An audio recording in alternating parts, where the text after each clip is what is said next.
부동산 중에서도 주택을 임대했다. 그럼 일정 부분까지는 비과세하는 제도가 있는데 그 비과세 요건을 하셔야 돼요. 일단 첫 번째로는 한 개의 주택을 소유한 자가 주택 임대소득이 발생했다. 그럼 비과세요. 한 개의 주택 소유자, 임대소득자, 한 개의 주택 임대소득자라고 표현할게요.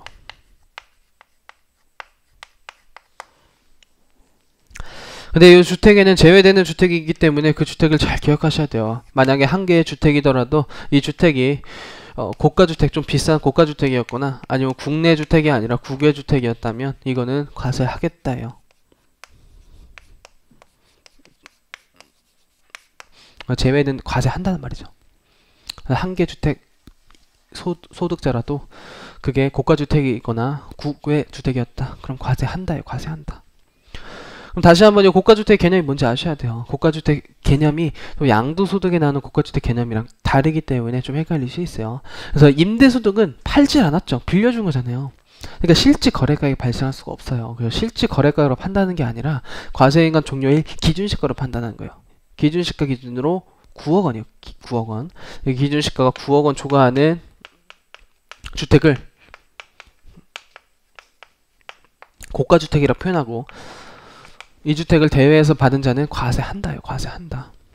나중에 양도소득 빼올 때 고가주택 규정은 좀 달리 과세하거든요. 그때 그 고가주택 판단할 때는 실질거래가액 기준으로 9억 원 초과해요. 그거는 실제로 팔았으니까 실질거래가액이 발생하는 거고, 이거는 빌려준 거기 때문에 실질거래가액이 아니라 기준시가 기준으로 9억 원 초과해요.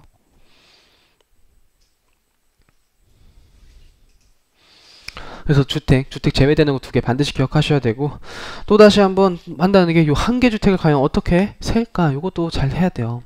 한 개 주택 어떻게 셀까? 요거는 책의 내용으로 좀 일단 검토해 볼게요. 이 40페이지에 특정 주택 임대소득 칸에 화살표를 쭉 내려가 보시면 주택수 계산이라고 나와있죠. 주택수 계산. 주택수 계산 찾았어요. 주택수 계산 동그라미 1, 2, 3이 나와있죠. 그 내용 볼게요. 주택수를 계산할 때 만약에 본인 하나, 배우자 하나 이렇게 있다면 그거는 합산해서 2주택자가 돼요.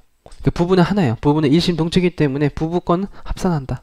그래서 원래 소득세는 세대 단위 합산 규정이 아니라 그랬죠. 개인 단위로 다 과세하잖아요. 근데 주택수 계산할 때 유일하게 합산해요. 부부끼리만. 그것도.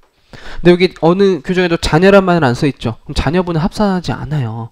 그래서 막 3살 아이가 막 주택이 가지고 있고 이런 거는 요 주택수 합산하지 않기 위해서 자녀 명의로 돌린 거예요.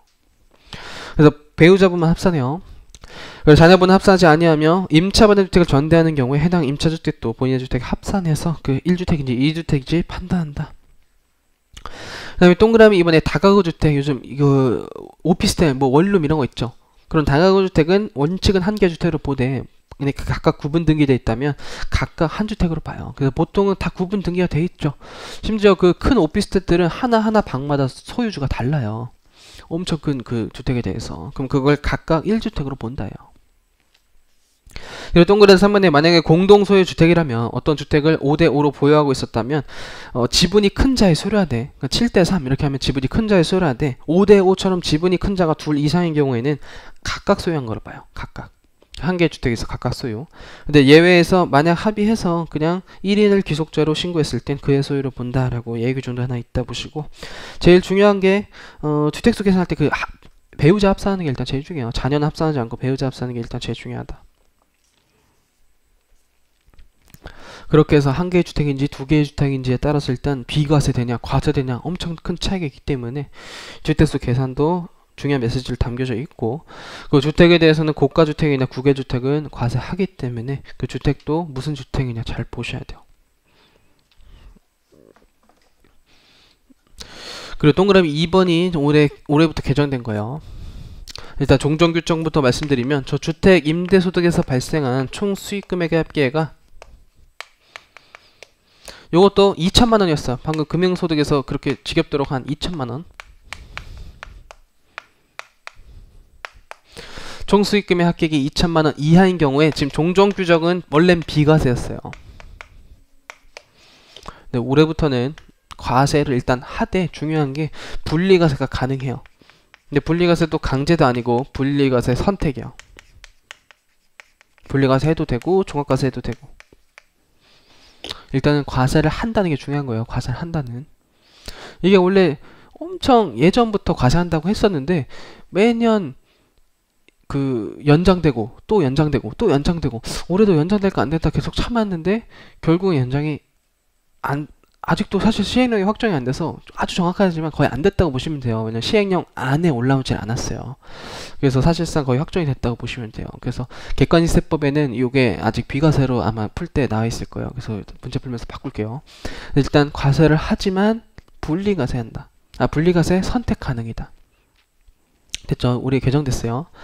그래서 요 문구를 하나 종합할 시게 한 가지 더 기억하셔야 되는데 이거는 뒤에서 볼 때 미리 설명해 드리면 부동산 임대업 소득에서 사업소득 총수입을 구하려면 간주임대료도 계산해야 되는데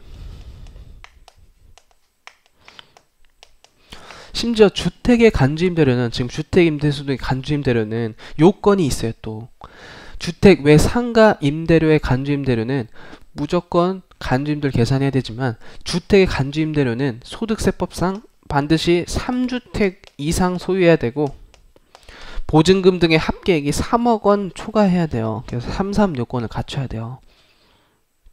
그러니까 1주택 소유자는 간주임대를 계산 안 해요. 2주택 소유자도 간주임대를 계산 안 해요. 3주택 소유자 플러스 보증금을 받은 게 3억 원 초과했을 때만 간주임대를 계산해야 돼요.